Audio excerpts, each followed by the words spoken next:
Di sana terlihat jelas Shao Xi sejak dulu membantu Tian dalam kesusahan dan selalu menjaganya dengan baik. Untung saja ia berhasil menjaga ingatannya mengenai ia memberikan surat kepada Tuan Jin tadi agar tidak dibaca oleh Bambang. Oleh karena itu, nyawanya pun menjadi selamat.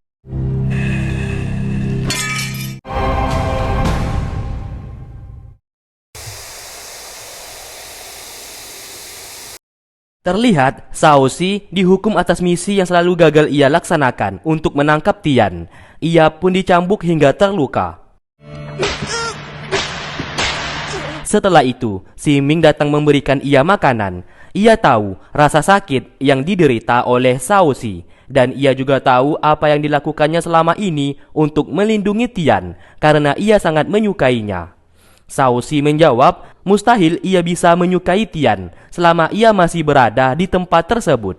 Si Ming yang merasa kasihan melihatnya lalu menjawab, suatu saat nanti ia akan mencari cara supaya Shao Xi bisa pergi jauh dan tidak menjadi budak Bambang lagi. Dan Shao Xi dipinta untuk bersabar. Di lain sisi, Bambang menemui salah satu putra mahkota anaknya raja yang bernama Hai. Hai digambarkan sebagai salah satu putra mahkota yang sangat bodoh. Bambang yang memiliki status sebagai guru di negara Qin memanfaatkan kebodohan dari Hai. Ia menghasutnya untuk mencari jasa supaya raja menyukainya. Dengan begitu, penerus tahta kerajaan bisa jatuh ke tangannya. Hai lalu menanyakan bagaimana ia bisa mendapatkan jasa tersebut. Bambang berkata kalau saat ini terdapat seseorang yang bernama Tuan Jin yang tinggal di kota Loyang. Tuan Jin merupakan pemimpin klan Mohis, musuh dari negara Qin. Apabila Hai bisa membasmi Tuan Jin dari kota Loyang, maka sang raja pasti bangga kepadanya. Hai yang termakan hasutan tersebut lalu hendak menemui ayahnya. Di lain sisi, Rong-er, Geni, Bunga beserta Jian Li sudah kembali ke rumah. Di sana Soyu mengatakan kalau Tian menghilang dan Nona Goyu juga tiba-tiba pergi tanpa mengabarkan mau kemana. Sontak, Rong-er menjadi sangat terkejut. Mereka yang keluar untuk mencari keberadaan Tian sesaat melihat Tian beserta Nona Goyu telah kembali. Mereka pun dibawa masuk ke dalam. Namun terlihat Tian menatap tajam ke arah Geni. Tentu saja Geni menyadari tatapan tersebut. Saat berada di kamar, Geni mendapatkan surat dari Tuan Jin yang mengatakan kalau Tian sudah tahu kebenaran mengenai kematian ayahnya. Geni langsung menyadari pantas saja Tian menatapnya dengan tatapan penuh dendam.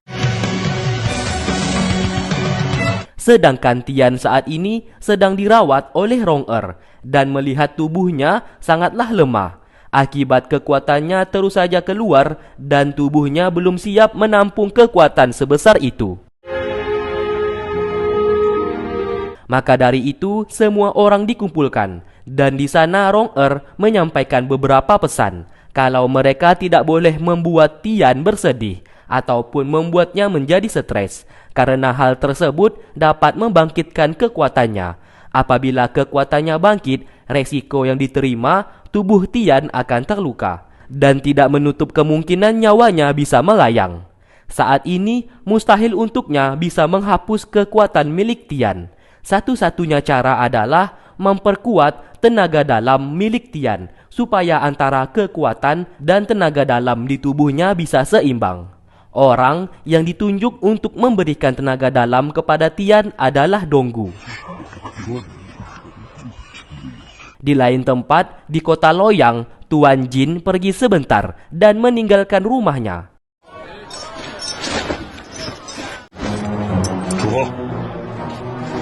Di saat ia pergi, tiba-tiba datanglah beberapa orang yang menyamar menjadi pasukan negara Qin, yang pastinya orang-orang tersebut anak buah dari Siming.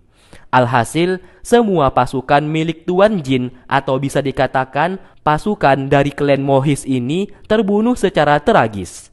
Begitu juga dengan Siming yang tanpa segan-segan membunuh mereka semua. Setelah itu, Siming memerintahkan pasukannya untuk mencari barang bukti mengenai Tuan Jin merupakan pemimpin klan Mohis. Tak lama kemudian, salah satu pasukan dari klan Mohis yang sehabis membeli arak tak sengaja melihat teman-temannya tewas terbunuh. Siming yang menyadari adanya seseorang segera menyerangnya. Pria itu pun terkena luka bakar, namun ia berhasil melarikan diri. Singkat cerita, Tuan Jin disusul oleh pasukannya yang berhasil selamat dan memberikan informasi kalau saat ini rumah atau markas mereka telah diserang. Tuan Jin segera ngebut pulang ke rumah.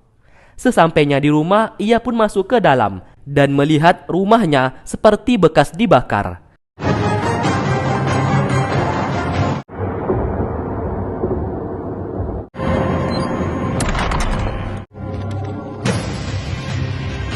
Secara bersamaan, Siming bersama pasukannya mulai melakukan ritual pemanggilan roh jahat untuk menyerang Tuan Jin.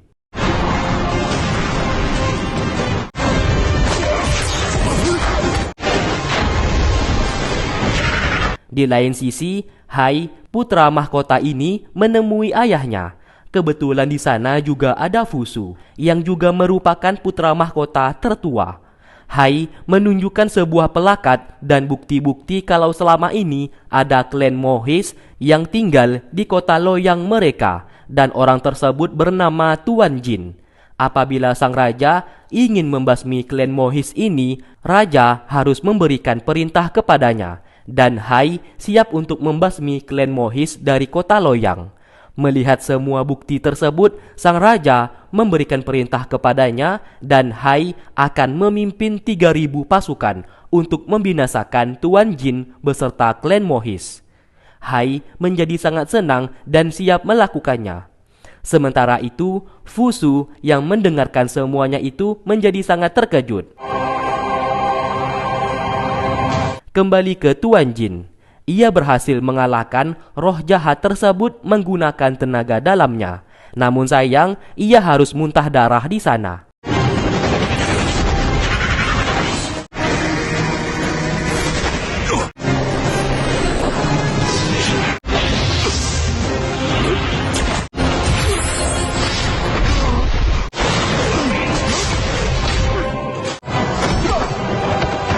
Melihat rencananya telah gagal, Siming lalu keluar untuk menyerang Tuan Jin yang saat ini sedang terluka. Tuan Jin yang terluka segera diselamatkan oleh pasukannya sendiri agar bisa pergi dari sana, sementara mereka akan menahan Siming. Di lain sisi, Fusu segera menemui salah satu anggota dari klan Mohis yang berada di kota Loyang. Ia pun menyuruh untuk menyampaikan pesan kepada Tuan Jin agar segera pergi dari kota Loyang karena pasukan negara Qin hendak menangkapnya. Berita itu pun terdengar ke pria yang terkena luka bakar tadi akibat diserang oleh Siming sebelumnya. Mendengarkan informasi itu, ia segera pergi ke atas pohon dan menghidupkan kembang api supaya Tuan Jin bisa mengetahui keberadaannya.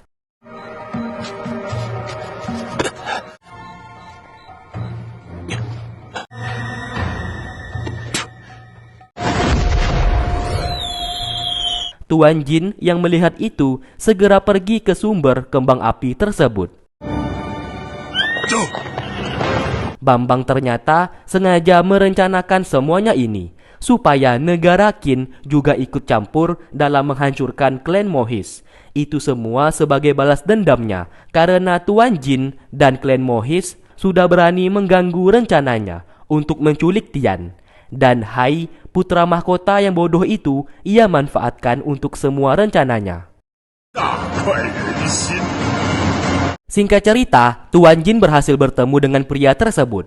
Saat ini, klan Mohis dalam bahaya, dan keberadaan mereka di kota Loyang sudah diketahui oleh Raja Negara Qin. Mereka pun lalu menggunakan burung merpati yang sangat banyak untuk mengirim surat ke semua anggota klan Mohis yang tersebar di kota Loyang.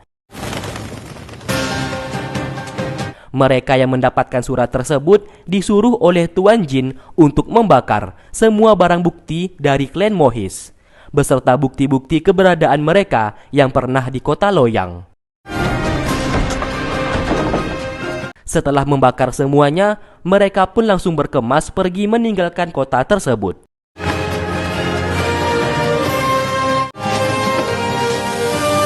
Saat di malam harinya, semua anggota klan Mohis berhasil meninggalkan kota Loyang dan dibawa oleh Tuan Jin untuk ke rumah Guru Bai dan tinggal di sana untuk sementara waktu.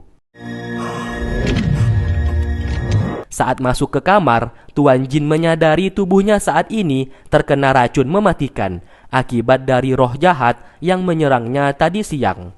Ia pun mencoba menyingkirkan semua racun tersebut, namun selalu gagal dan racun itu tak bisa ia keluarkan.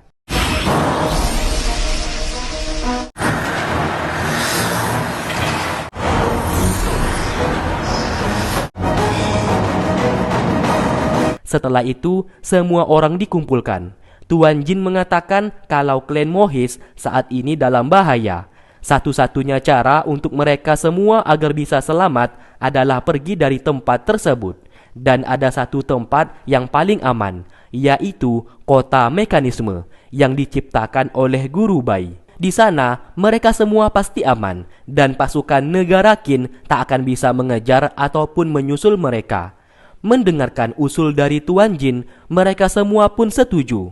Dan esok hari, mereka akan berangkat. Sesaat, Geni, Bunga, beserta Jianli berkata kalau mereka siap membantu klan Mohis, meskipun mereka bukan dari anggota klan tersebut. Tuan Jin sangat berterima kasih atas bantuan mereka. Tak lama kemudian, Guru Bai mengatakan kota mekanisme memiliki banyak sekali jebakan dan mustahil orang-orang bisa melewati jebakan tersebut. Dan pastinya mereka semua akan aman di sana. Setelah semua orang bubar untuk berkemas-kemas, sesaat Rong-er menyadari ada yang tak beres terjadi kepada Tuan Jin. Lalu keesokan harinya, berita mengenai semua orang akan pergi ke kota mekanisme hanya Tian yang tidak tahu menau. Ia pun bingung karena sudah siang hari tapi tidak ada satupun orang yang ia lihat. Sesaat ia melihat Guru Bai yang sibuk mengemasi barang-barangnya. Ia pun bertanya hendak kemana Guru Bai saat ini. Guru Bai menjadi kebingungan.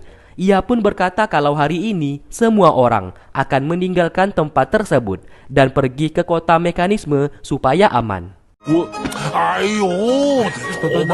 Ia pun lalu pergi dan tak sengaja melihat semua orang juga sibuk berkemas-kemas. Sesaat ia tak sengaja menguping pembicaraan kalau saat ini semua orang memang hendak pergi ke kota mekanisme supaya pasukan negara Qin tidak mengejar mereka lagi karena klan Mohis saat ini telah dihancurkan oleh seseorang yang bernama Siming.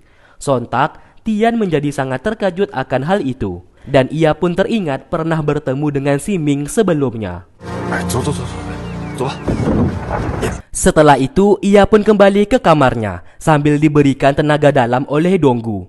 Di sana ia teringat dengan wajah Siming yang membuatnya menjadi sangat murka. Ditambah lagi, semua orang saat ini tidak ada satupun yang mau memberitahukan kepadanya mengenai masalah yang terjadi saat ini.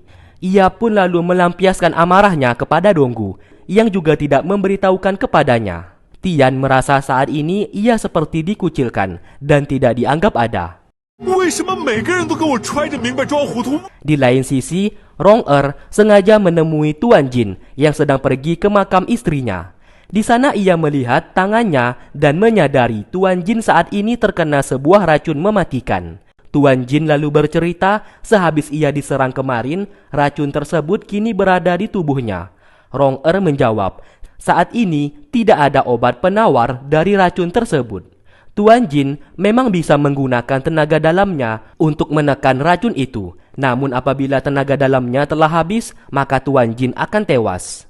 Di sana Tuan Jin lalu menceritakan sesuatu hal, kalau di saat dulu ia berperang melawan negara Qin.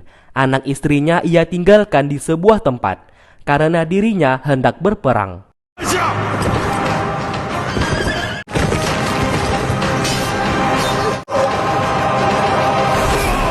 Namun setelah selesai berperang, ia sudah tidak melihat anak dan istrinya lagi. Mulai dari situlah ia sangat frustasi dan mengira anak dan istrinya telah tiada.